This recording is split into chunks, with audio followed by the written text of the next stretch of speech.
Ok, chicos, entonces hoy día es la sesión número 14 y vamos a abordar regresiones.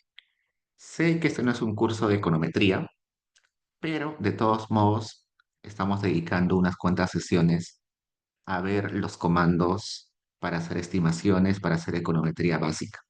Eventualmente en sus cursos de fundamentos de econometría, en econometría intermedia, en laboratorio de econometría, van a profundizar más en los comandos, en los métodos de econometría, pero ahora solamente les quiero dar una guía rápida de cuáles son los comandos para que en caso lo necesiten en algún momento lo tengan a la mano. Como se dan cuenta, este do file es bien largo, tiene más de, vamos a ver cuántas líneas tiene. Tiene 1900 líneas. No vamos a explicar las casi 2000 líneas, solamente voy a tratar de mostrarles las cosas principales que deberían conocer, al menos para econometría básica. Entonces, cuando lleven econometría ya pueden entrar con alguna noción de qué cosas se puede hacer con Stata, qué estimaciones se puede hacer. Entonces, veamos. Como siempre, vamos a cambiar el directorio. Acá. Ya saben que ponen la dirección donde tiene la base de datos. Entonces, declaro mi directorio. Este comando que estoy instalando acá, ya conocen que ss install es para instalar un paquete o un comando. Este paquete que se llama sout es básicamente un paquete de comandos para exportar y crear tablitas. Así que vamos a instalar eso porque vamos a hacer unas tablitas en un rato. Y este comando que se llama opro PR es para calcular probabilidades predichas cuando tengamos un modelito que vamos a ver abajo. Solamente instálenlo, en un rato lo vamos a utilizar. Acá está el contenido de hoy, la introducción de qué cosas son regresiones. Luego vamos a ver qué es mínimos cuadrados ordinarios, que se le conoce como OLS por sus siglas en inglés. Luego vamos a ver otro tipo de método de estimación que se llama máxima verosimilitud. Y luego vamos a ver las pruebas de hipótesis que se pueden hacer luego de hacer una regresión. Lo demás, estas dos últimas partes no son tan necesarias por el momento, pero igual las dejo ahí para que la tengan a la mano si van a utilizar los métodos que están acá. Entonces, veamos. ¿Qué sucede? En economía, al menos en economía PUC, en nuestra carrera de economía, todas las tesis tienen que tener sí o sí econometría. Todas. Hay alguna que otra excepción muy, muy rara. Por ejemplo, si hacen una tesis de historia económica, posiblemente no apliquen mucha econometría, pero nosotros siempre, como carrera, buscamos que todos utilicen econometría. En otras universidades, en economía de otras universidades, a veces no utilizan econometría, no es necesario utilizar econometría.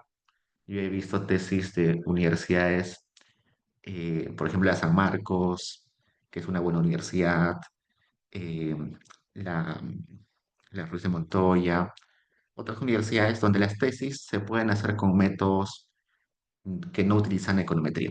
Y es totalmente válido, ¿sí? Pero en nuestra universidad sí o sí es casi obligatorio utilizar econometría en las tesis. Y por eso es que vamos a darle bastante énfasis a lo largo de la carrera para que ustedes aprendan diferentes métodos de estimaciones. Básicamente, una regresión lo que busca hacer es explicar por qué una variable se comporta a raíz de información de otras variables. Por ejemplo, si yo tengo mi variable y mi variable y se mueve, es decir, varía entre individuos, quiero explicar con información de otras variables, que van a ser las variables x, ese movimiento de la variable y. Un ejemplo, ¿no? Mi variable y puede ser salarios. Entonces, yo sé que los salarios son diferentes entre las personas, es decir, y es una variable eh, con una varianza entre individuos, ¿no? Los individuos tienen diferentes salarios y para explicar ello puedo utilizar diferentes variables X. Por ejemplo, educación, ¿no? La educación siempre nos dicen que a mayor educación probablemente nos lleve a tener mejores salarios. Entonces, una regresión básicamente hace eso. Trata de relacionar cómo el movimiento de esta variable X puede determinar el movimiento de una variable Y. A esa variable X se le llama normalmente la exógena, a esta variable Y la endógena. También tienen otros nombres. A esta X se le llama explicativa y a esta Y explicada. Y así depende de los libros, tienen nombres distintos. También se le conoce al X como regresor y el Y como regresando. Pero en el fondo, lo que estamos tratando de hacer es que este X es un valor que observamos que trata de explicar otra variable Y que se va a mover por movimientos del X. En el modelo más simple, donde solamente hay un X, a esto se le llama un modelo bivariado. Bivariado. Es decir, solamente hay dos variables. Pero cuando nosotros complejicemos nuestra ecuación, vamos a tener seguro que no solamente educación explica salarios, sino también hay otras variables que explican a los salarios, ¿no? Por ejemplo, se me ocurre la experiencia. La experiencia, que va a ser la variable Z, la variable W, que puede ser edad, la variable, no sé, F, que puede ser género, un montón de variables. Entonces, como ya hay más variables exógenas, se le conoce como el modelo multivariado.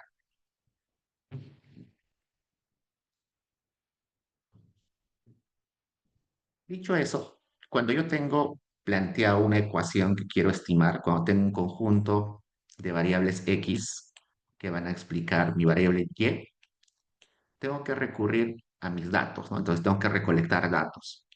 ¿Dónde consigo datos sobre esas variables? En el caso del Perú, por ejemplo, podría utilizar la encuesta nacional de hogares, donde tengo en el módulo 500 los ingresos laborales de todos los encuestados y tengo su nivel educativo, no tengo la experiencia, pero me puedo aproximar la experiencia. Vamos a ver eventualmente que la experiencia potencial es la edad menos los años de educación. La edad está en la ENAO, el género también está en la ENAO y otras variables más. Entonces, una vez que tengo mis datos, agarro mi stata y tengo que aplicar un método de estimación. El método de estimación más conocido se le conoce como OLS, que en español su abreviación sería MCO, ¿no? Mínimos cuadrados ordinarios. Y como su propio nombre lo dice, minimiza el cuadrado de una expresión. ¿De qué expresión? De la siguiente. Lo que hace OLS es minimiza el cuadrado. Acá vamos a poner un elemento al cuadrado. También me dice sumatoria, ¿no? Sumatoria. ¿Dónde está el símbolo de sumatoria? Pon así sumatoria. De una diferencia. ¿Qué es la diferencia? Los valores de Y menos los Y estimados, que se le conoce como los Y sombreros. Entonces, lo que hace MCO es básicamente esto, minimizar la sumatoria del cuadrado de una resta. Esa resta es la resta de los valores Y que observo menos los valores Y que el modelo predice que sean. Entonces, eso es básicamente el método de OLS-MCO, muy simple. Pero para aplicar MCO se necesita varios supuestos. En un rato vamos a ver los supuestos que deben cumplirse para poder estimar por MCO, pero uno de los supuestos, o el más importante quizás, es que la variable Y sea una variable continua, es decir, sea una variable que puede tomar cualquier valor, positivo, negativo, decimal, cualquier valor. Si es una variable que está limitada, no puede ser estimada por MCO. Cuando hablamos de variables limitadas, hablamos de variables que están restringidas a tomar algunos valores y no otros. Por ejemplo, se me ocurre que el precio de, de las gaseosas es una variable limitada, porque los precios solamente pueden ser mayores que cero. No hay precios menores a cero. Entonces, eso ya es una variable limitada. Otra variable limitada es la nota que ustedes sacan en su examen, porque las notas solamente pueden ser mayores a cero y tienen que ser menores a 20. No puede haber notas mayores a 20, ¿no? O máximo 20 puede ser. Pues cuando hablamos de variables limitadas, son variables que no pueden tomar ciertos valores. Otro es una variable binaria, por ejemplo, el género. El género puede tomar solamente, bueno, el sexo puede tomar dos valores, uno y cero. No puede haber el sexo 1.5, 1.7, no. Así que también está limitada a que la variable sexo es uno o cero. Para MCO, para OLS, no tiene que haber limitaciones para los valores que puede tomar la variable y. Por eso hablamos de que es una continua. Puede tomar cualquier valor, negativo, positivo, fracción, decimal, lo que sea. Para estas variables limitadas, hay otros métodos que vamos a ver más abajo. Pero por el momento, en esta parte, en el caso de MCO, tenemos que utilizar solamente variables continuas que no estén limitadas. Listo. Bajamos un poquito. Acá vamos a abrir la base de datos ZA6900 y nos vamos a quedar con un conjunto de variables. ¿Se acuerdan de esta base de datos? Ya la habíamos utilizado antes. Solamente acá lo que estoy haciendo es abrirla y recodificar un poquito para que se entienda. Por ejemplo, la variable v30, no entendía de qué era v30. Le voy a cambiar el nombre a environment, porque era, si no me recuerdo, si la persona estaba de acuerdo con que el gobierno cuide el medio ambiente. Este tax high, que era la V51, que preguntaba si estábamos de acuerdo con los impuestos que pagaban los ricos. Este tax mid, si estábamos de acuerdo con los impuestos que pagaban los de clase media. Y el tax poor, si estábamos de acuerdo con los impuestos que pagan los pobres. Entonces, solamente estoy abriendo la base de datos y le estoy cambiando el nombre a algunas variables. Toda esta parte, no se preocupen, solamente estoy recodificando para poder aplicar en un rato el método de MCO. Y acá está la lista de variables que hemos creado ahorita. Por ejemplo, environment va a ser una variable con cuatro valores, es decir, es una variable limitada, donde el valor 1, donde va del valor 1 al valor 4. Mientras más alto es el valor, significa que da más apoyo a que el gobierno apruebe leyes para proteger el medio ambiente. La variable no say va del 1 a 5, también es limitada, donde valores mayores significa mayor creencia de que no tiene voz en el gobierno. La persona no cree que no tiene voz en el gobierno. La variable undersample, que también va del 1 al 5, es limitada, donde los valores mayores significa mayor creencia de que entiende de política. Tax high, ya les comenté que tiene que ver con que los ricos no pagan, no estamos de acuerdo con que los ricos pagan los suficientes impuestos. Tax my, ya les comenté, tax poor. Sex es valor de 1 cuando es hombre, valor 2 cuando es mujer. Email, valor 1 cuando es mujer y 0 cuando es hombre. Age, la edad en años. Educ, year, años de educación. Work hour, el número de horas por semana que la encuesta dedica a trabajar. Country, la abreviatura del país donde reside la persona. Employer, que toma el valor de 0 cuando está desempleado, 1 cuando está empleado a tiempo parcial y 2 cuando está empleado a tiempo completo. Educat, que toma el valor de 0 si no tiene educación formal, toma el valor de 1 si tiene educación de 1 a 5 años, toma el valor de 2 si tiene de 6 a 10 años de educación, toma el valor de 3 cuando la educación va de 11 a 15 años, toma el valor de 4 cuando la educación va de 16 a 20. También está la variable Envidami, que toma valores 0 y 1, 1 si apoya que el gobierno apruebe leyes para proteger el medio ambiente y 0 si no apoya que el gobierno apruebe leyes para proteger el medio ambiente. Entonces, con eso solamente estamos abriendo la base de datos para hacer estimaciones. Entonces, veamos, el comando, el comando para hacer estimaciones MCO es regress, pero antes de hacer las estimaciones, acá les presento los supuestos básicos que debemos tener antes de aplicar un MCO. Uno es que el modelo, bueno, el modelo sea lineal en parámetros, es decir, que la relación entre X y Y solamente sea constante para todos los individuos. El segundo supuesto es que la muestra que tengamos provenga de una muestra aleatoria.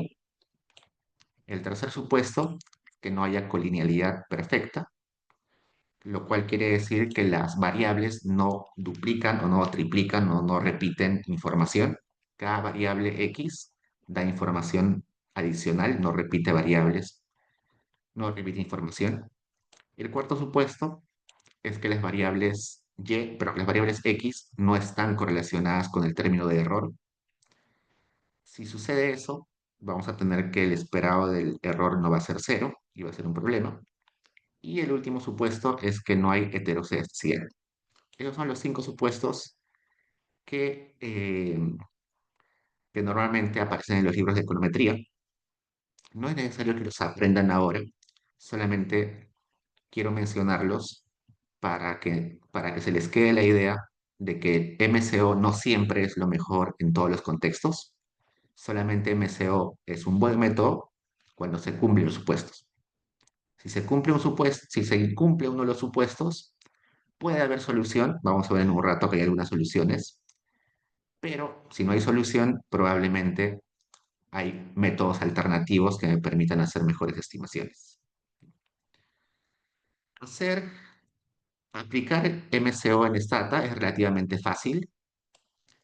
La sintaxis es la que está seleccionada acá. Solamente pongo el comando regress, pongo la variable dependiente al inicio, pongo la lista de variables independientes luego, y luego de la coma pongo las opciones. Nada más. Por ejemplo, quiero explicar la cantidad de horas que trabaja una persona en base a sus años de educación, ¿no? Esta work hours, cantidad de horas que trabaja, es la variable y year, la cantidad de años de educación, es la x. A ver, corremos y cuando corro me da una tablita acá, donde lo que me importa por el momento son los coeficientes. Acá está un coeficiente que dice cons y otro coeficiente al costado de year. Este cons sería el siguiente. Vamos a escribir acá la ecuación. Mi variable y sería work hours, beta 0 más beta 1 multiplicado por educación más el error. Entonces, este beta 0, la estimación de este beta 0 sería este beta que dice cons 7.0 y la estimación de este beta 1 sería este 1.16. ¿Cómo se interpretan? De la siguiente forma. Si yo pongo acá esperado, aplico el esperado a toda esa ecuación, tendría esperado de y lo condiciono a que educación sea cero. Si yo aplico ese esperado acá, me saldría esperado de beta 0, porque es una constante. Beta 1 también es una constante, pero educación, acá sé que educación es cero, así que educación cero, esto se va y me quedaría solamente esto. Entonces el beta 0 es la cantidad de horas promedio que yo espero que trabaje una persona con 0 años de educación. Entonces, en esa tablita sale 7, ¿no? Entonces, en promedio, se espera que una persona con 0 años de educación trabaje 7 horas a la semana. Esa sería la interpretación de este numerito. Y este otro número 1.16, ¿cómo se interpretaría? De la siguiente forma. Si yo derivo esta expresión de acá respecto a educación, acá sería derivada de y respecto a derivada de educación, me quedaría simplemente el beta 1. Entonces el beta 1 lo que me está diciendo es cuánto cambia y cuando la educación varía en una unidad, en este caso en un año. En ese caso, me diría, cuando la educación aumenta un año, las horas trabajadas se incrementan en 1.16 horas semanales. Es un efecto marginal. Entonces, eso es la interpretación de estos coeficientes. Notar que esta interpretación es así porque work hours son horas y educación son años.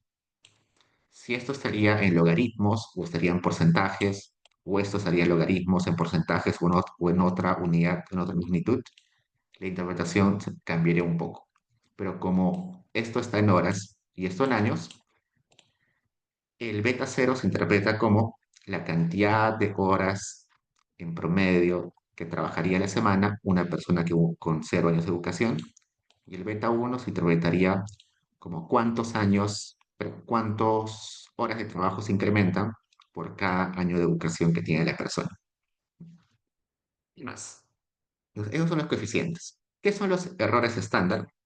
Los errores estándar básicamente me dice cuán precisos son mis estimaciones. Recordar que cuando yo hago esta regresión, estoy utilizando solamente una muestra. En este caso, una muestra de 40 y tantos mil personas. Acá me sale 46.000 personas. Y esta muestra nace una población. Si yo tendría otra muestra, estos numeritos cambiarían. Posiblemente sería 7.1, cambiarían un poco. Entonces depende de la muestra que yo saque, que yo tenga, los valores que me van a salir como coeficientes. Por eso es que hay errores estándar. Lo que me dice es que en promedio, este numerito no va a ser exactamente, sino que puede variar un poco. Si los errores estándar son grandes, quiere decir que ese numerito no es tan preciso. Si el error estándar es bien chiquito, entonces este número es mucho más exacto el cálculo. ¿Qué es el valor T? El valor T sirve para hacer la prueba de hipótesis de significancia individual. Vamos a ver en un rato, más abajo. Pero básicamente, matemáticamente, es dividir el coeficiente entre el error estándar. Si yo divido 1.16, vamos a sacar la calculadora. Si yo divido este coeficiente, 1.162769, entre el error estándar, que es 0.0244996, me sale, acá me fui un 0, 1.1627 entre 0.0244. 47.65. Bueno, con decimales debería salir este de acá, 47. El otro t, que sale acá 21, debería ser la división de 7.002347 entre su error estándar, que es 0.322067, ¿no? Que sería 21.74, que está acá. El valor P es simplemente la división del coeficiente entre el error estándar. Este que dice P es el p-value. El p-value es una probabilidad. En un rato vamos a ver a qué se refiere. Pero en términos prácticos, esta probabilidad tiene que ser menor a 0.05, es decir, menor a 5%, para considerar que es significativo este coeficiente. En ciencias sociales solemos trabajar con 5% de significancia. En otras áreas de estudio, como en medicina, en matemáticas, en física, se suele utilizar el 1%. En otras áreas, como sean políticas, como criminología, se suele utilizar 10%. Pero por consenso, en ciencias sociales y en particular en economía, solemos trabajar con 5%. Y por eso es que siempre buscamos que este valor P, ese p-value, sea menor a 0,05. En este caso, los dos p-values son menores a 0,05, así que vamos a decir que es significativo al 5%. Luego, los errores estándar, perdón, los intervalos de confianza, que ahí dice intervalo de confianza. Este sería el intervalo de confianza inferior, este el intervalo de confianza superior, o el límite superior al intervalo de confianza, que básicamente es el coeficiente más el t estadístico por el error estándar. Vamos a probar si sale. Acá voy yo. El t estadístico más o menos debe ser 1,96. Entonces sería 1,96, que es el t estadístico, por el error estándar, que es 0,02449996, y le sumo el coeficiente más 1,1627, me sale 1,21, que es este de acá. El intervalo de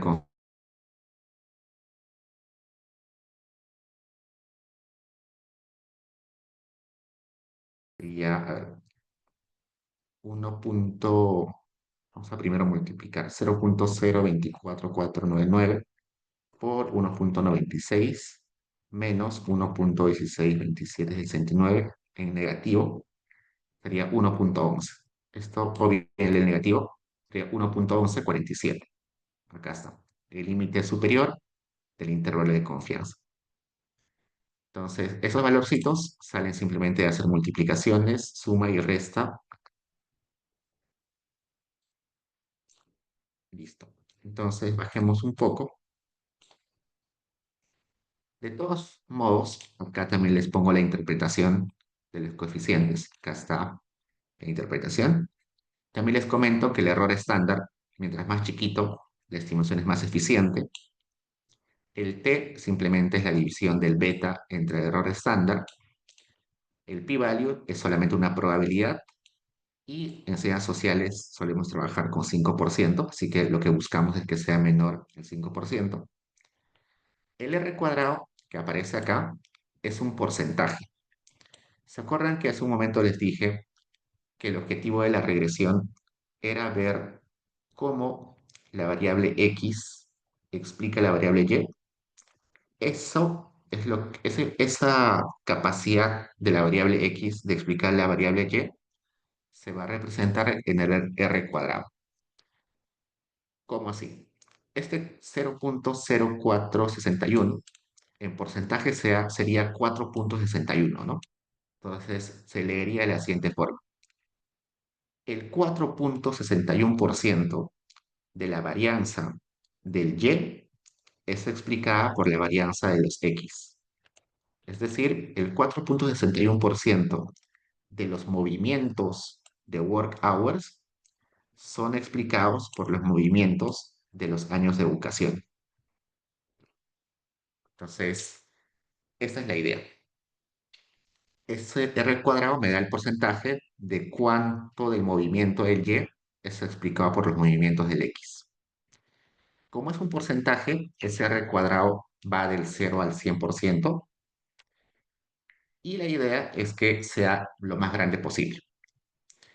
Entonces, si es grande, cercano a 100%, el poder explicativo del modelo es mejor. Si es cercano a cero, el poder explicativo del modelo es bien bajo. Sin embargo, ese valorcito en algunas áreas de estudio suelen ser bien chiquitos y en algunas áreas de estudio suelen ser bien grandes. Por ejemplo, en temas de violencia, ese R cuadrado suele ser bien chiquito, 4, 5%, 3%. Y en temas de macroeconomía, finanzas también, ese R cuadrado suele ser bien grande, 80%, 90%. ¿Por qué? Porque depende de cuán complejo sea lo que estamos estudiando. Si yo estoy estudiando un tema de violencia, la violencia es un tema multidimensional donde eh, convergen causas económicas, causas sociales, causas de todo tipo. Entonces, hacer un modelo, hacer una ecuación matemática que trate de explicar la violencia, no va a ser del todo, no va a poder abordar toda la complejidad, no se va a poder resumir toda la complejidad de ese evento, de ese fenómeno de violencia en una sola ecuación. Es por eso que en esos tipos de investigaciones complejas, los R cuadrados suelen ser chiquitos. Pero si por el otro lado me voy a un tema de macroeconomía, donde el PBI se explica básicamente por las variables típicas, tasa de interés, eh, nivel de apertura comercial, términos de intercambio. El PBI se explica muy fácil a raíz de unas cuantas variables. Entonces, al no ser un tema muy complejo de modelar, el R cuadrado va a ser bien alto. Entonces, no se asusten si en su tema de investigación les sale un R cuadrado chiquito.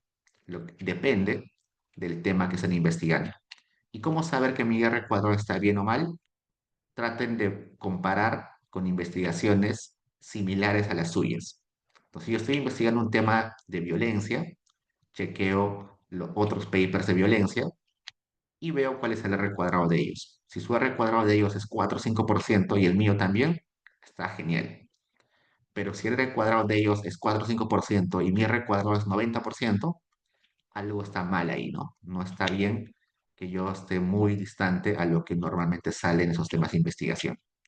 Igual, si yo estoy estudiando un tema macro y veo otros papers similares al mío y aparecen R cuadrados de 70-80% y el mío tiene 2%, raro, ¿no? Estoy muy lejos de lo que normalmente se suele tener de R cuadrado en esos temas de investigación. Entonces, tomarlo en cuenta. Entonces, el R cuadrado es eso. Pero además hay un R cuadrado ajustado que aparece acá abajito. Resulta que el R cuadrado, este que estoy seleccionando acá, tiene una desventaja teórica, y es la siguiente, que inclusive cuando yo meto variables irrelevantes a mi modelo, el R cuadrado siempre crece. Si yo aumento variables que no tienen nada que ver con el modelo, variables totalmente inventadas, variables que no tienen nada que ver con mi tema, el R cuadrado va a aumentar siempre. Y eso puede ser un poco confuso y también puedes generar incentivos para que un investigador meta cualquier cosa a su modelo. Para penalizar esa inclusión de variables irrelevantes, está el R cuadrado ajustado. El R cuadrado ajustado lo único que hace es castiga si yo meto muchas variables X a mi modelo y premia si tengo una base de datos grande.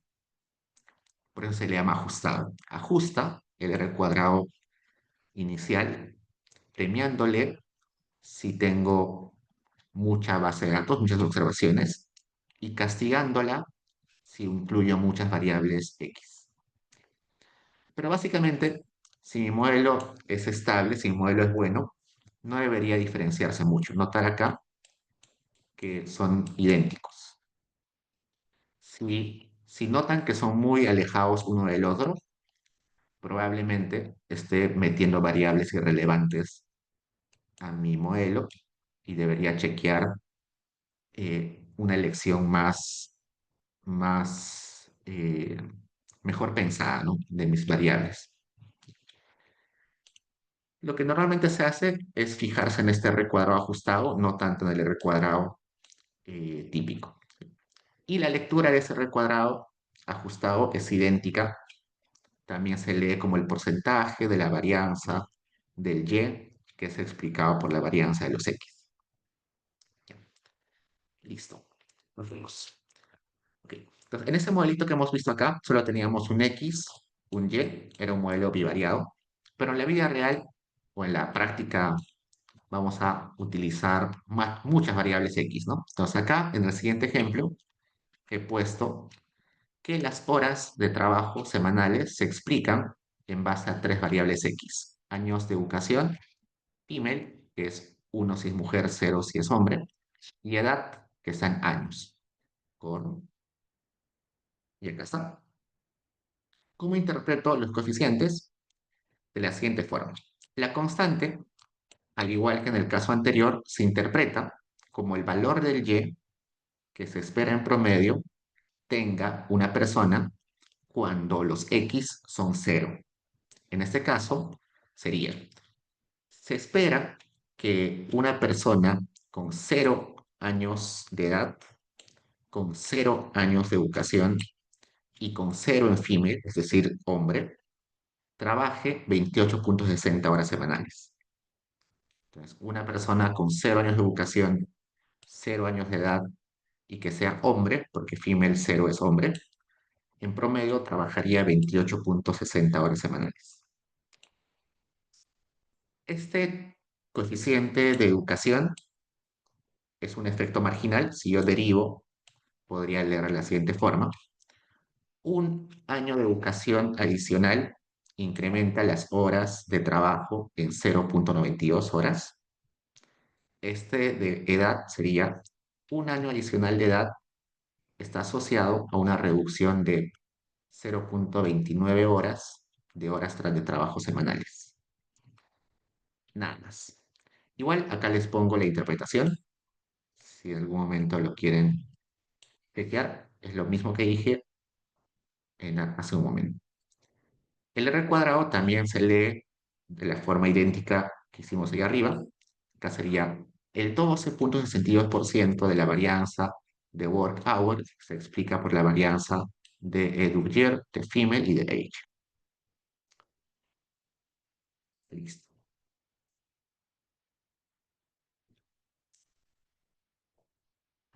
¿Hay preguntas, chicos?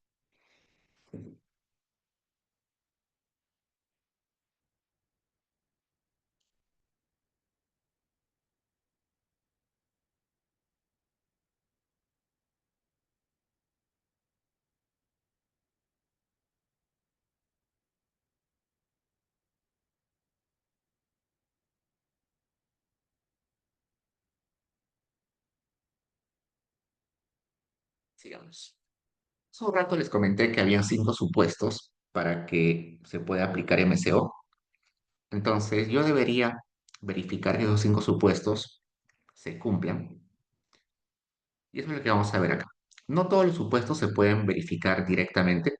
Algunos solamente se pueden verificar teóricamente. Es decir, la teoría me tiene que decir que es así. Y hay otros que se pueden verificar con algún tipo de test. Empecemos con el primer supuesto, que era linealidad en parámetros. Ese supuesto es teórico, no se puede verificar con datos. La idea es que la teoría me diga que la relación entre dos variables es lineal. Si la teoría me dice que no es así, probablemente tenga que aplicar otro modelo. Luego, el siguiente supuesto es que la muestra sea aleatoria. Eso tampoco se puede verificar con los datos ya extraídos, pero lo que podría hacer es comparar si mi muestra, en promedio, tiene los mismos valores que una muestra de que la población entera. Por ejemplo, si yo estoy estudiando eh, una muestra del Perú, supongamos con la ENAO, y en la ENAO me sale que la edad promedio de las personas es, no sé, 40 años, 40 años de edad. Es lo que me dice mi muestra, ¿no?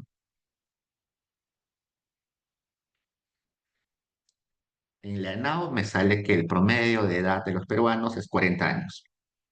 Pero si yo quiero verificar que eso tiene correspondencia con datos poblacionales, podría irme al censo de un año cercano, por ejemplo, el censo de este año que se está haciendo, y ver los años de educación, o los años de edad, perdón, o sea, la edad de las personas en el Perú, y me debería salir algo parecido, ¿no? 39, 30, 40, 41 años por ahí más o menos, para verificar que en realidad mi muestra me está dando la misma información que mi población. No siempre es verificable porque no siempre voy a tener información de la población. En este caso, el censo es una opción, pero no siempre hay esa información. Así que uno tendría que confiar en que el que levantó la información, el que levantó la encuesta, lo haya hecho de forma aleatoria. Si no lo hizo, todo lo que se derive del análisis de esa muestra va a estar mal. Entonces hay que tomarlo en cuenta. Otra cosa dentro de esto que hay que verificar es lo siguiente. Cuando yo tengo mi base de datos, noto que no todas las variables están respondidas para todas las personas.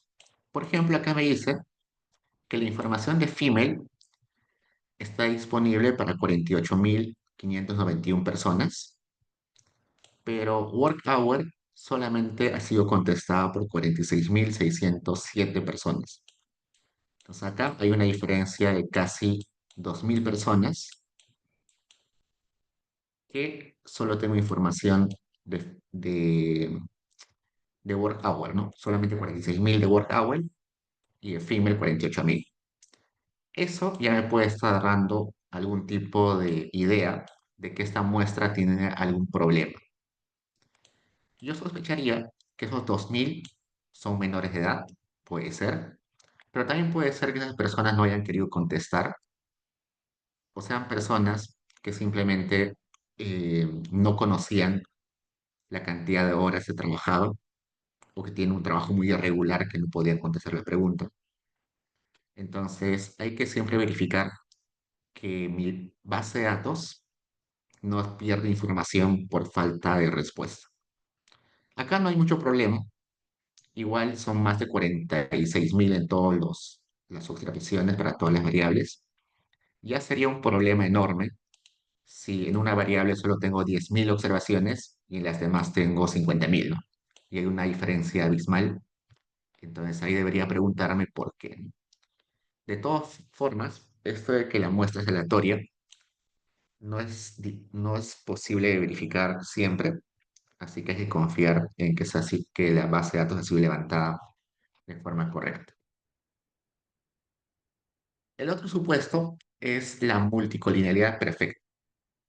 Como les comenté, decir que hay multicolinealidad quiere decir que hay dos variables o más que me están dando la misma información. Supongamos que yo tengo mi base de datos, estas dos variables de acá, female y sex. Acá está female y sex. Acá sex tiene valores 2, 1 y acá female 1, 0. Pero ambas variables, a pesar de que están codificadas de forma distinta y se llaman de forma distinta, me dan la misma información, exactamente la misma información. Entonces, si yo incluyo las dos variables, en mi regresión me va a salir un mensaje. Vamos a probar. Vamos a correr. Acá está. Estoy haciendo una regresión para explicar las horas de trabajo semanales y estoy incluyendo female y sex. Y ya les comenté que female y sex me da la misma información. Entonces, cuando corro, acá me da este mensaje que dice omitted, omitido. Entonces, Stata encuentra que esas dos variables me dan la misma información, así que va a eliminar una de ellas. En este caso está eliminando sex, solamente se está quedando con la variable female. ¿Por qué? Matemáticamente tiene una explicación esto. Ustedes cuando en fundamentos de econometría van a hallar la matriz de betas, los betas sombreros, se van a dar cuenta que en la fórmula hay que invertir matrices. Y no todas las matrices son invertibles. Si tu matriz no tiene rango completo, la matriz no se puede invertir. Y si no se puede invertir, no se puede hallar la matriz de betas. Y es lo que sucede acá. Si yo tengo dos variables que dan la misma información, la matriz de X de mis datos no va a ser invertible, así que no se puede hallar todos los betas. En ese caso, no se puede hallar el beta de sex. Eso se llama multicolinealidad perfecta, cuando hay dos variables que me dan exactamente la misma información. Pero también existe la multicolinealidad imperfecta, que es cuando dos variables me dan información similar, pero no exactamente la misma. Por ejemplo, Si yo tendría acá educación en años y educación, educat, estas dos. Educación en años me da cuántos años ha aprobado la educación formal la persona y educat a partir esta variable educación en años en categorías. Si yo hago una correlación entre ambas, correlación entre años de educación y educat, me sale una correlación de 0,94, que es bastante, ¿no? Me está dando información similar, pero no es exactamente la misma. Eso se llama multicoliniidad imperfecta. Si hay multicoliniidad imperfecta, vamos a probar acá, vamos a hacer una regresión. Vamos a poner tanto años de educación como educación en categorías. Si logran calcular todos los betas, notar que a pesar que estos dos dan información similar, calcula los dos betas. Sin embargo, la multicoliniidad imperfecta, a pesar de que sí te da las estimaciones, puede generar otro tipo de problemas. Entonces, hay que siempre verificar que no haya multicolinialidad imperfecta ni perfecta. Ya vimos que si hay perfecta, simplemente stata me va a poner omitido. Pero si hay multicolinialidad imperfecta, ¿qué hago? Lo que hago es, después de correr mi regresión, hago este test, que se llama el test BIF, que es Variance Inflation. Vamos a ver,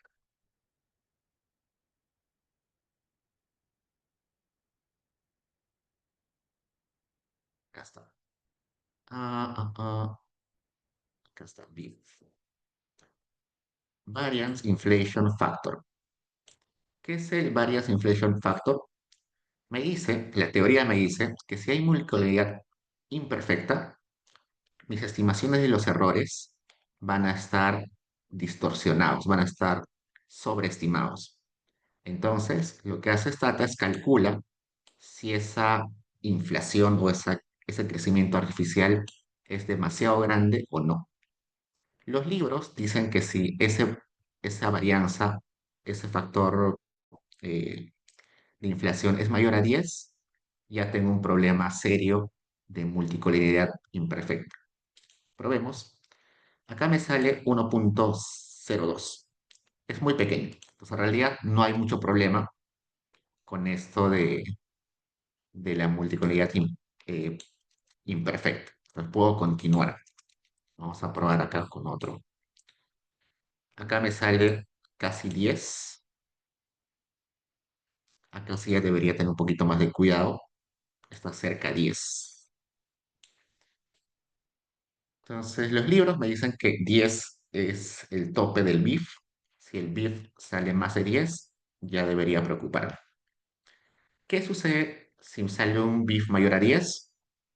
Lo que se suele hacer es elimina alguna de las variables que me está generando multicolinialidad. Puedo eliminar alguna de ellas. Y otro es generar un índice en base a las variables que me están generando problemas. Por ejemplo, si yo hago una regresión, supongamos, con violencia física, violencia psicológica y violencia sexual, probablemente estas tres variables van a estar muy correlacionadas, van a compartir mucha información y eso va a generar multicolinialidad imperfecta. ¿Por qué compartirían información? Porque básicamente los tres son reflejos de la misma dinámica de violencia, no solamente que se expresan de diferentes formas. Entonces van a estar muy correlacionadas. ¿Cuáles son las alternativas que puedo hacer en esos casos? Uno es eliminar y quedarme solamente con una violencia, pero seguro van a decir ustedes, eso, ¿cuál elimino, no? Los tres son importantes. Entonces, otra opción es agarrar las variables, las tres variables, y generar un índice o generar algún tipo de indicador que pueda unir la información de las tres variables en una sola.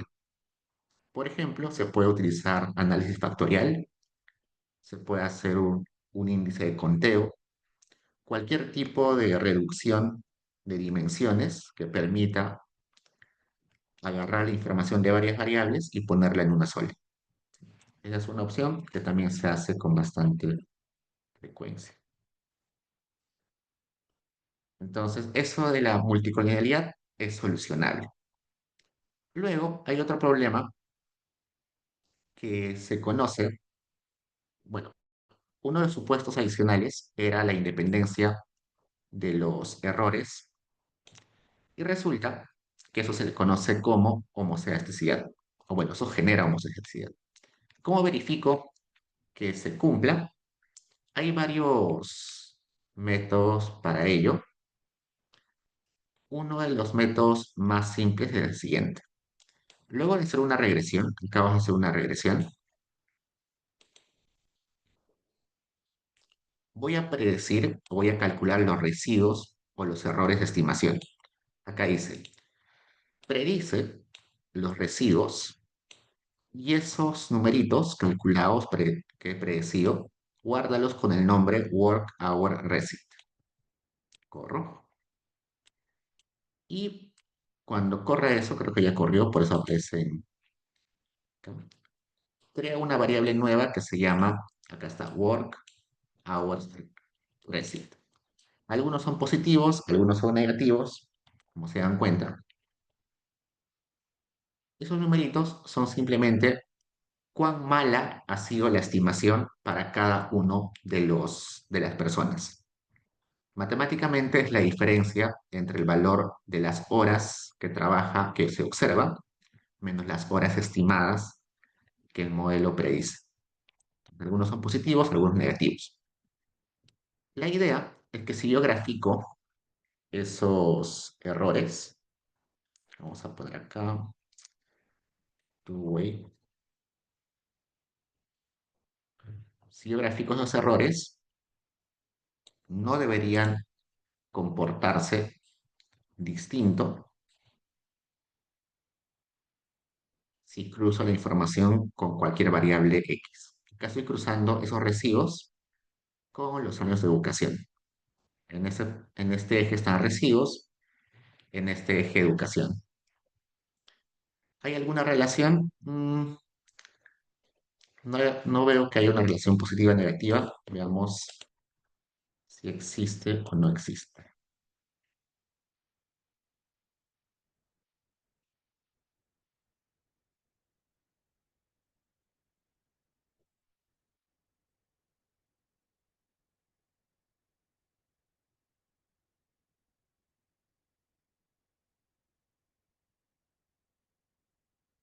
Ahí prácticamente es esta línea roja, es una línea de correlación.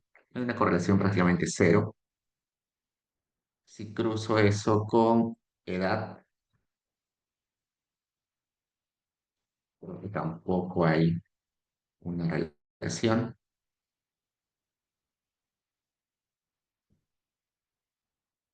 Aunque acá sí, ¿no? Miren que acá, mientras, vamos a poner una relación cuadrada. Noten que sí hay una relación, ¿no? Cuando la edad aumenta, los recibos se acercan más a cero en esta parte, ¿no? Ya no hay recibos tienen negativos. Así un comportamiento, aparentemente hay un patrón, ¿no? Si esto fuera totalmente disperso, yo diría que no hay una relación entre recibos y edad, pero casi hay un patrón, parece, ¿no? Entonces, que hay ese patrón se llama heteroscedasticidad, que los errores dependan de las variables X. En la práctica, la heteroscedasticidad casi siempre está en la, casi siempre está en toda investigación. Es raro que en una investigación no aparezca la heteroscedasticidad. Es un problema común. ¿Cómo se soluciona? Muy fácil. La forma más sencilla es al final de mi regresión poner errores robustos de la siguiente forma. Acá hemos puesto hacer una regresión para explicar las horas de trabajo en base a educación, email y edad. Le pongo coma, VCE Robust. ¿Qué hace esa opción Robust? Simplemente corrige la estimación considerando que existe heteroscedasticidad. Entonces vamos a probar corriendo esto. Ya está. Si yo comparo la regresión sin esa corrección de robustez, me doy cuenta que los coeficientes son exactamente los mismos. Esa corrección con el robust no cambia los coeficientes, lo que cambia son los errores estándar. Notar que los errores estándar cambian un poquito en en todos los casos. Entonces, corregir por heterocedacidad no cambia los coeficientes, lo que cambia son los errores estándar. Y como les comenté, casi siempre hay heterocedacidad, así que es recomendable siempre colocar esto de la opción robust. Hay otra forma de corregir este problema de heterocedacidad que se llama clusterización. Pero clusterización solamente se utiliza cuando yo sé de dónde proviene el problema de la heterocedacidad. Por ejemplo, si yo sé que en mi muestra hay individuos que pertenecen a poblaciones muy distintas entre sí, entonces estoy seguro que la heterocedacidad se origina porque provienen de distintas poblaciones. Por ejemplo, si yo en mi base de datos tengo a peruanos, norteamericanos, bolivianos, paraguayos, y estoy explicando sus horas de trabajo, en realidad cada nacionalidad o cada país tiene sus propias leyes laborales, tiene su propio mercado laboral, tiene su propia dinámica laboral. Entonces, en realidad son grupos, ¿no? Entonces, los peruanos de mi base de datos probablemente se comporten de una forma, los norteamericanos también se comporten de otra forma porque están condicionados a las características de su mercado laboral de Estados Unidos. Los bolivianos también deben tener un comportamiento distinto porque están en un contexto distinto. ¿No? Se me ocurre, en Estados Unidos, no sé, la cantidad de horas máxima que puedes trabajar es tal y en Perú es distinto. La edad para empezar a trabajar legalmente puede ser una en un país y otra en otro país. Entonces, si sé que hay grupos de personas en mi base de datos que se diferencian, hay grupos diferentes, lo que puedo hacer es corregir por clústeres. En este caso, estamos haciendo eso. Yo sé que en mi base de datos hay individuos de diferentes países y hay una variable que se llama country. Ya está. Entonces, es de esperar que el comportamiento de sus horas de trabajo sea distinto para cada país, para cada nacionalidad. Entonces, al final, en las opciones, después del coma, voy a poner cluster y el nombre que me identifica cómo separar los grupos de personas, ¿no? Que en este caso es country. Y acá me dice, está ajustando los errores considerando 34 clusters, que son los 34 países que están en el CERN. Al igual que la corrección que hicimos arriba con Robust, esta corrección no cambia los betas, no cambia los coeficientes. Lo único que cambia son los errores estándar. Así que esos errores estándar, si se dan cuenta, son un poquito distintos a los que son acá arriba.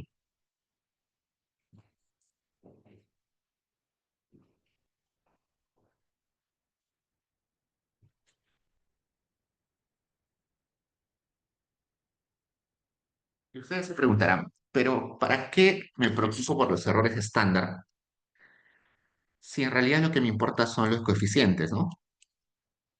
Si poner cluster, poner robust o no poner nada, me dan los mismos coeficientes. ¿Por qué me preocupo por los errores estándar?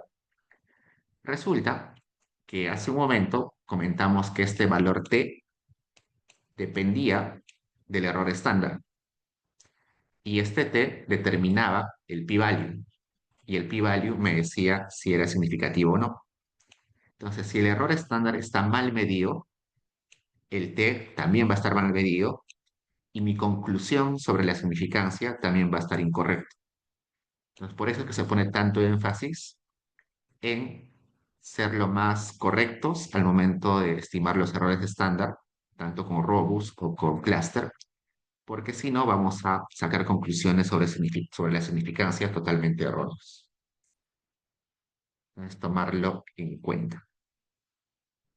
¿Qué más? No, voy a correr un poco solamente para que sepan cosas que sí o sí en algún momento van a utilizar. Cuando hago la regresión, en ocasiones voy a tener variables X categóricas. Por ejemplo, acá, educat es una variable categórica que tomaba varios valores. Vamos a poner acá, tabulate educat. Tomaba 5 valores. 0 era que no tenía nada de educación. 1 es que tenía educación desde 1 a 3 años, si no me recuerdo. Y así, acá está. 0 sin educación. Categoría 1 de 1 a 5 años de educación. Categoría 2 de 6 a 10 años. Categoría 3 de 11 a 15. Categoría 4 de 16 a 20. Entonces, esa variable es categórica. No la puedo poner como continua. Entonces, lo que hago es lo siguiente. Tengo que ponerle adelante de la variable el i punto. El i punto lo que va a hacer es indicarle a Stata que es una categórica. Si no le pongo el i punto adelante, Stata va a pensar que es una variable continua y eso es incorrecto. Entonces vamos a ponerle el i adelante para que entienda que es una categórica. Y como es una categórica, me va a dar varios betas. En total, si son 5 categorías, me va a dar 4 betas. Si son 10 categorías, me da 9 betas. Siempre hay una categoría que se queda como categoría base o categoría de referencia. Entonces, no se olviden de poner el i punto adelante de una categoría. En las continuas se le podría poner el c punto. H es una continua. Le podría poner c punto para decirle que es una continua, pero Stata entiende por defecto que si no le pongo nada delante de la variable, es una continua. Female es una variable dummy. También le podría poner i punto porque una dummy es una categórica también, pero Stata detecta rápidamente y fácilmente a las dummies, así que no es necesario ponerle nada. Solamente es necesario ponerle el i punto cuando la variable categórica tiene más de 2 categorías. Listo. Todo lo de acá es lo mismo. Veamos más abajo. Luego, en ocasiones, la teoría me va a decir que debo meter interacciones. Vamos a ver eso. Grecia, cuéntame. Ah, profesor, una pregunta. En vez de I, por ejemplo, también puede ser B0, pero funciona, creo que para menores valores. Por ejemplo, si está la variable que es 1, 2, 3, 4, funciona para el 1, por ejemplo. Pero también se podría para otras, como valores máximos. Ah, no te entiendo. A ver, regresamos.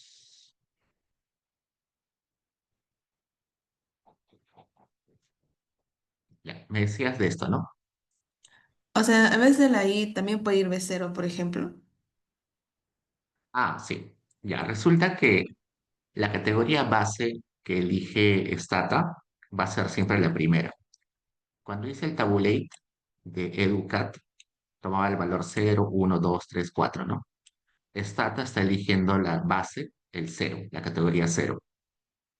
Entonces, por ejemplo, yo interpreto este beta de acá de la siguiente forma. Dice, eh, pertenecer a la categoría 1 está asociado a trabajar 1,91 horas más que la categoría cero. Este beta sería, estar en la categoría 2 está asociado a trabajar 4,15 horas más en comparación a la categoría cero. Este sería, pertenecer a la categoría 3 está asociado a trabajar 8,68 horas adicionales por encima de la categoría cero.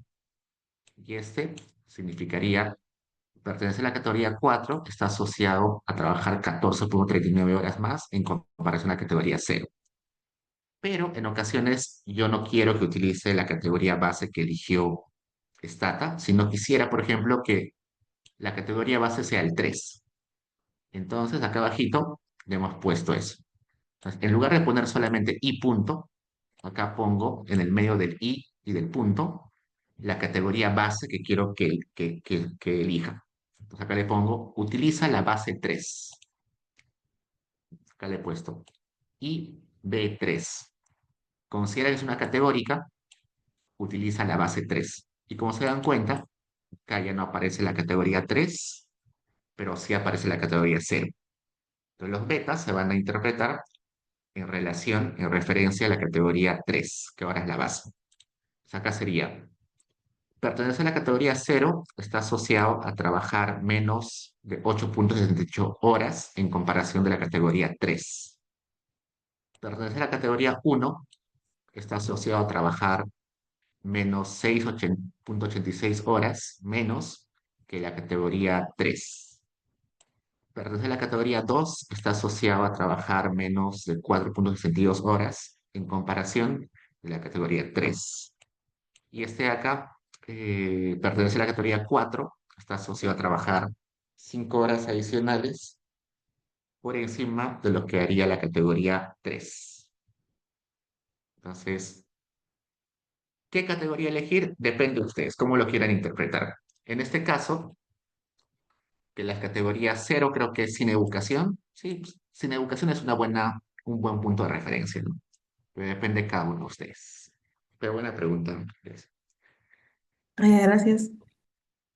Luego, en ocasiones también va a ser necesario meter interacciones, es decir, multiplicar variables. Por ejemplo, en esta ecuación simple que teníamos, decía que las horas de trabajo se explicaban por el género y por la edad. Pero yo también podría sospechar que la edad no afecta de la misma forma a las horas de trabajo cuando uno es hombre o cuando uno es mujer. Por ejemplo, se dice que los hombres envejecen mucho más rápido que las mujeres, entonces los hombres suelen salir del mercado laboral mucho más antes que las mujeres. Entonces, la edad afecta las horas de trabajo, pero también la edad, mediante el género, tiene otro efecto sobre las horas de trabajo. O sea, el efecto es diferenciado por género. Si yo sospecho eso, acá adicionalmente podría agregar la interacción entre female y age. En este caso, la agrego porque sospecho que la edad afecta las horas de trabajo de diferente forma, siendo hombre o siendo mujer. ¿Y cómo se pone ahí? Bueno, básicamente la interacción es simplemente la multiplicación de dos variables o más variables.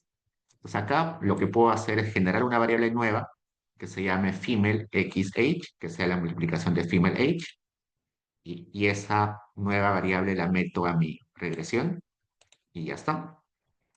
Pero una forma más directa es utilizar las almohadillas. Acá he seleccionado estos símbolos que se le conoce como almohadillas o los símbolos de hashtag.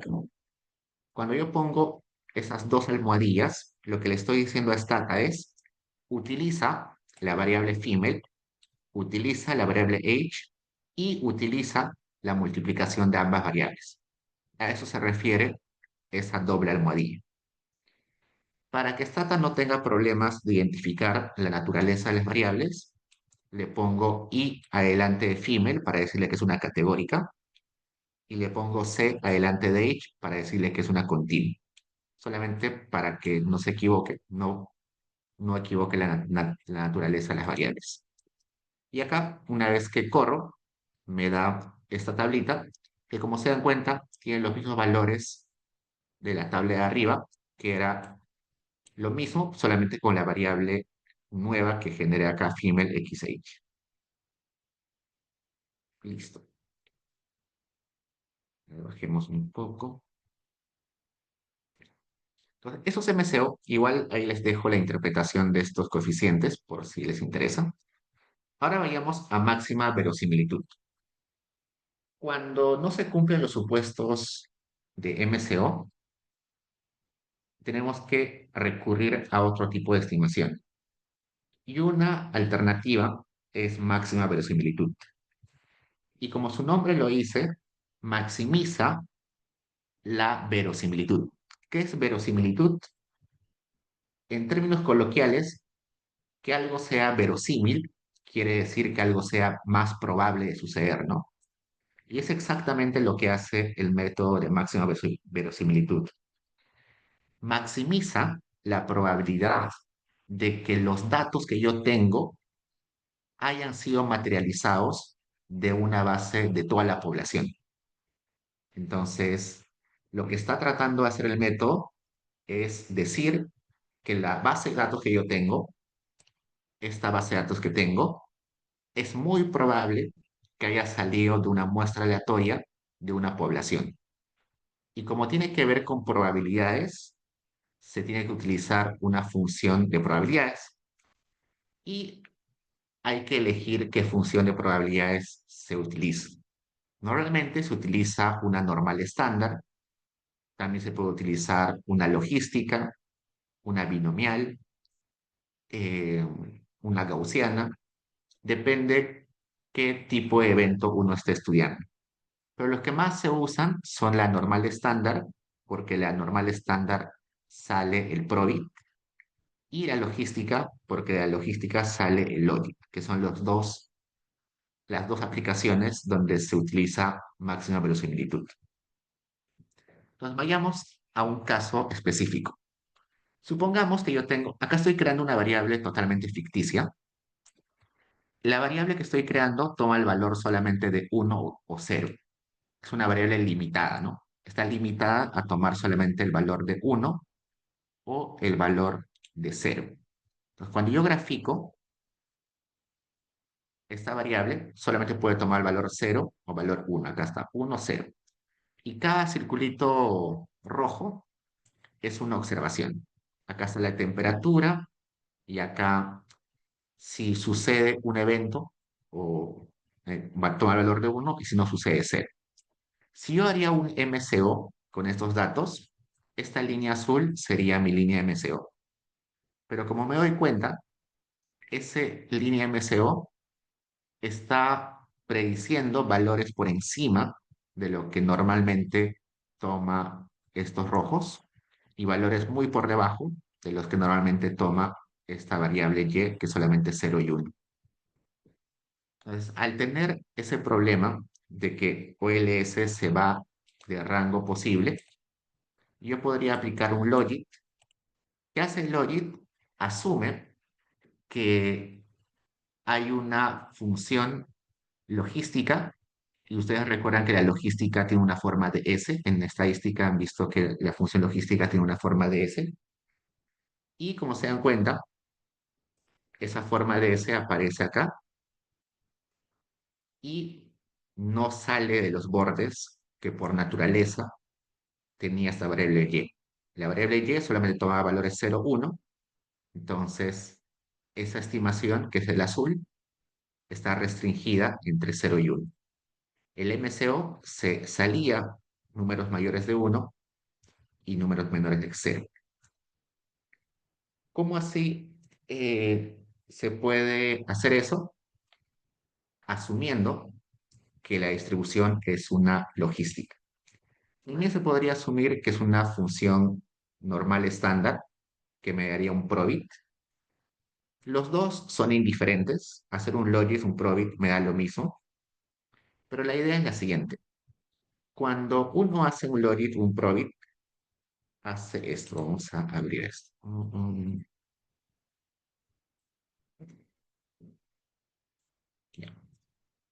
Se plantea una función que tiene la siguiente forma.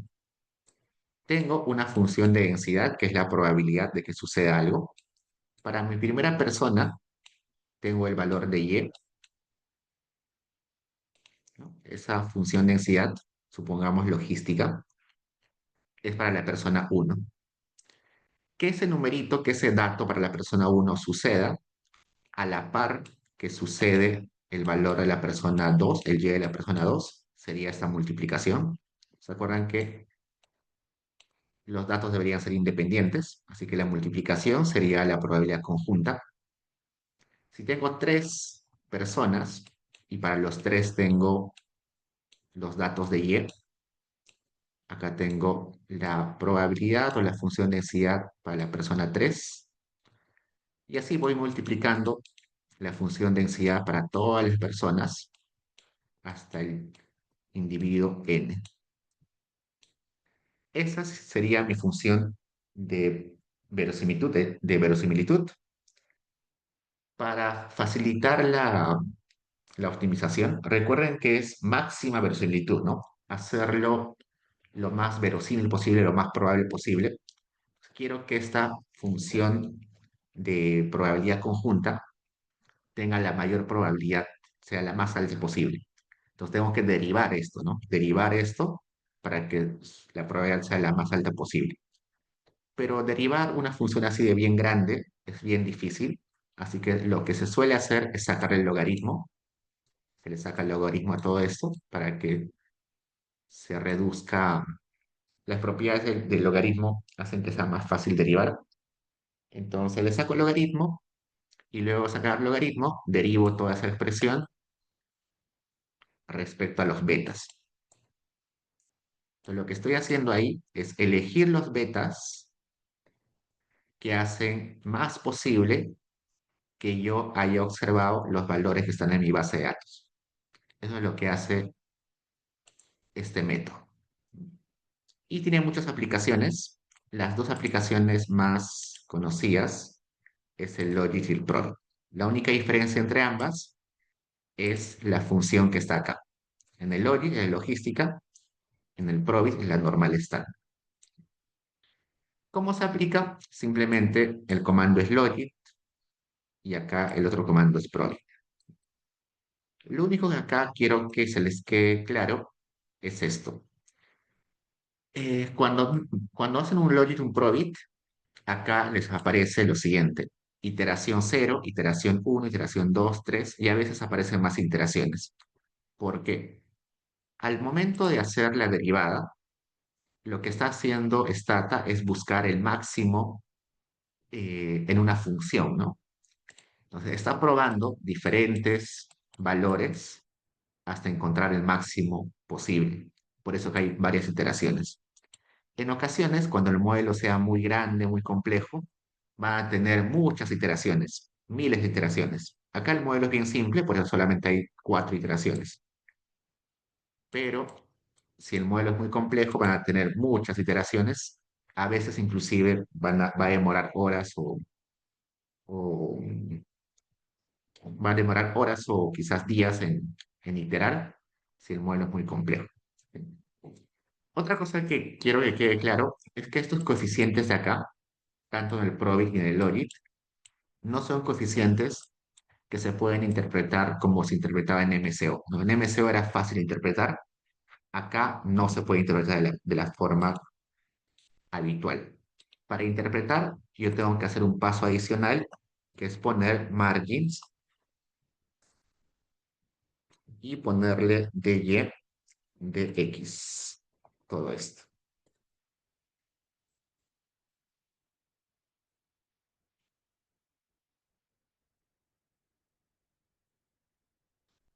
Bien, acá está. La tablita que me da el logic o el probit no se puede interpretar directamente. Tengo que sacarle efectos marginales, margins, coma, de y, de x, paréntesis, asterisco. Y recién ahí me da una tabla donde ya puedo interpretar de forma más directa los coeficientes, ¿no? Acá me diría un año adicional. Bueno, acá la Y es una dummy de si la persona está de acuerdo con que el gobierno legisle para el medio ambiente. Pues acá me sale. Un año adicional de edad está asociado a una probabilidad mayor en 0,33%, sería 0,033% de que la persona esté de acuerdo con que se legisle por el medio ambiente.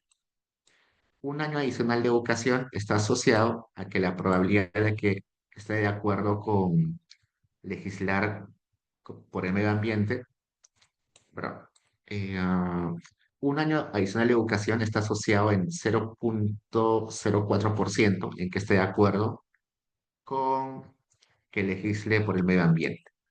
Ser mujer está asociado a 1,64% adicional en comparación del hombre de que está de acuerdo con que legisle a favor del medio ambiente. Y este numerito de acá es bien chiquito. Cuando aparece e elevado a algún número, significa 10 elevado a tal. Acá sería menos 5,16 por 10 elevado a la menos 6. Un número bien chiquito, ¿no? Entonces, al momento de interpretar los resultados del Logic Probit, tienen que primero correr esto de margins, si no, la interpretación no se puede hacer directamente. Bueno, acá les hacemos una comparación de, del Logic con el Probit.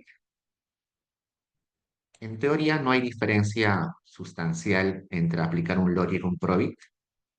Acá está una estimación Logic y acá está una estimación Probit. Como se dan cuenta, es prácticamente lo mismo, así que no se preocupen en elegir uno o el otro. Es básicamente lo mismo. Esta parte de acá no es muy importante. Lo que quiero que veamos en esta última parte es esto. Bien. Cuando yo hago una regresión, me pregunto siempre si es significativo mis coeficientes y también si el modelo en conjunto es significativo. Y para eso están las pruebas de hipótesis. Están las pruebas de hipótesis individuales y las pruebas de hipótesis conjuntas. Las individuales me las da de frente la tablita de regresiones y alguna de las conjuntas también me la da de frente la tablita de regresiones. Pero hay otras que también yo podría sacar adicionalmente. Probemos. Acá tengo una regresión. Estos p-values que aparecen acá son los p-values asociados a la prueba de hipótesis individual para cada uno de estos coeficientes. En cada uno de esos, lo que se hace es lo siguiente. Vamos a borrar esto.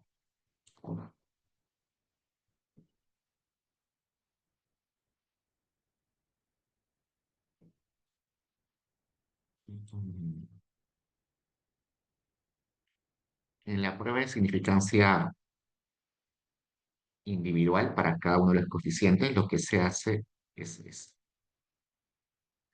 Se plantea primero una hipótesis nula y una hipótesis alternativa. La nula, vamos a ponerle así, y la alternativa es esta. Supongamos que estamos acá. Tax high. Entonces, ese beta de tax high, voy a ponerle así, beta t. Hipótesis nula es que ese beta sea cero. Y mi hipótesis alternativa es que ese beta de tax high es lo opuesto, que sería diferente a cero. Esa es la prueba de hipótesis que está haciendo acá. Para hacer esa prueba de hipótesis se plantea el t estadístico, este t, que simplemente es agarrar el beta que yo he calculado y restarle este numerito que es el que estoy haciendo la prueba, cero, ¿no? Entonces acá sería menos cero, entre el error estándar, que también está en la tablita, el estándar R.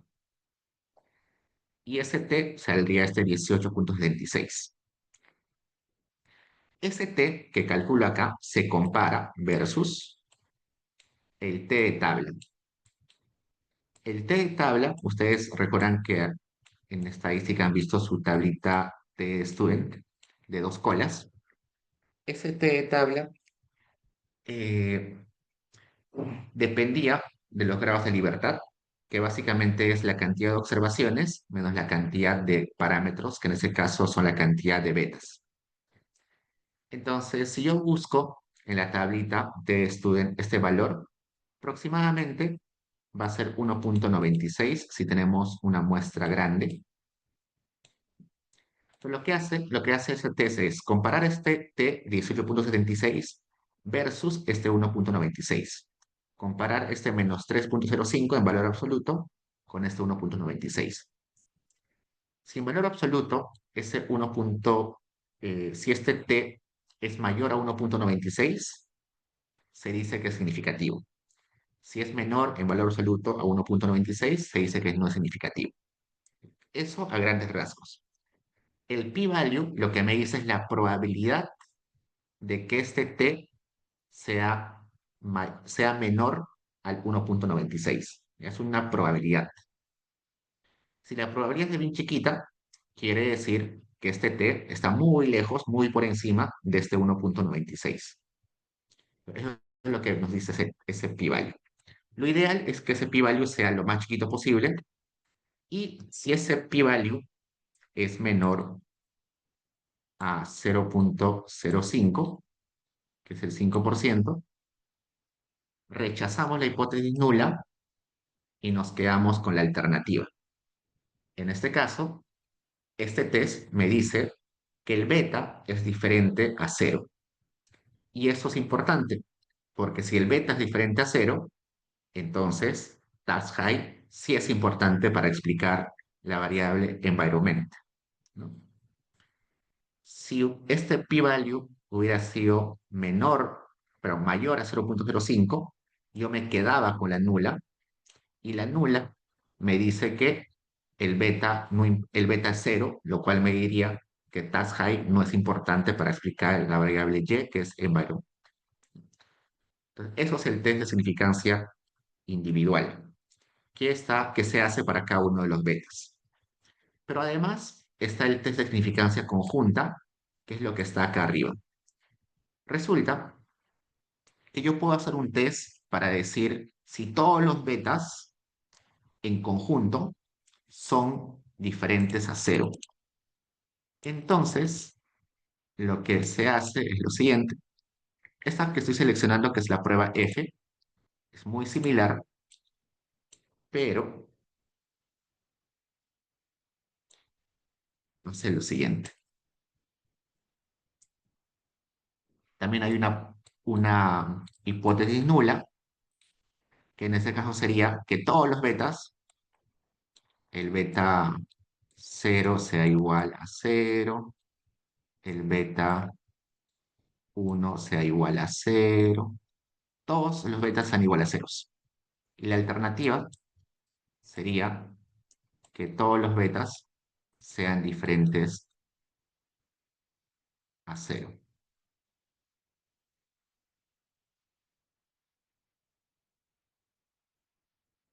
Todos los betas. Y bueno, acá el p-value, si sale menor a 0,05, que es cierto, ese p-value sale menor a 0,05%, rechazo la nula y me queda la alternativa, lo cual me dice que los betas no son ceros. Y si no son ceros, quiere decir que explica muy bien a mi variable y. Y por eso el modelo es bueno. Entonces, este test que aparece acá arriba es un test que me dice cuán bien todo el modelo, el conjunto de los X, explica mi Y. Este test de acá, que es cada uno para cada coeficiente, es el test de significancia individual. Y como se dan cuenta, me lo da la tablita de frente. Pero hay otros test que yo podría hacer si se me ocurre eh, alguna pregunta. Por ejemplo, acá, en esta misma regresión, yo quiero verificar si los betas de tax high, de tax mid y de tax poor son los tres significativos simultáneamente o no. Entonces pongo test, la lista de variables, y acá me sale. Esto que estoy seleccionando es la hipótesis nula. La hipótesis nula es que esos tres betas sean iguales a cero. La hipótesis alternativa es que los tres sean distintos a cero. Y el p-value me sale menor a 0,05, así que rechazo la nula y por tanto digo que los tres betas, el tax high, tax mid y tax poor, sí son relevantes, sí son diferentes a cero conjuntamente. También puedo hacer un test donde no solamente me pregunte si son diferentes a cero, sino si son diferentes a un valor en específico. Acá, por ejemplo, estoy preguntándome, la hipótesis nula es que female sea 0,055, que el beta de EDUCIR sea 0,001 y el beta de work hours sea igual a cero. Entonces, la hipótesis nula es lo que estoy seleccionando acá.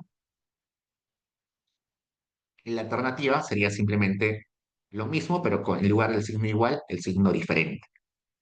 Me sale un p-value menor a 0,05, así que rechazo la nula. Entonces puedo decir que según ese test, female no es igual a este valor. Bueno, el beta de female no es igual a este valor. El beta de educación no es igual a este valor. Y el beta de horas de trabajo no es igual a este cero. Yo puedo plantear cualquier conjunto de cualquier test, sea así, preguntándome si son iguales o diferentes, si son diferentes o iguales a un número en específico. Y acá tenemos más ejemplos. Todos estos tests tienen la misma estructura. Se plantea una hipótesis nula, que normalmente aparece acá. La alternativa es simplemente lo opuesto a eso. Y luego tengo que ver el p-value, si es menor o mayor a 0,05. Y con eso ya es suficiente para interpretar cualquier test. Y chicos, ¿ustedes tienen preguntas?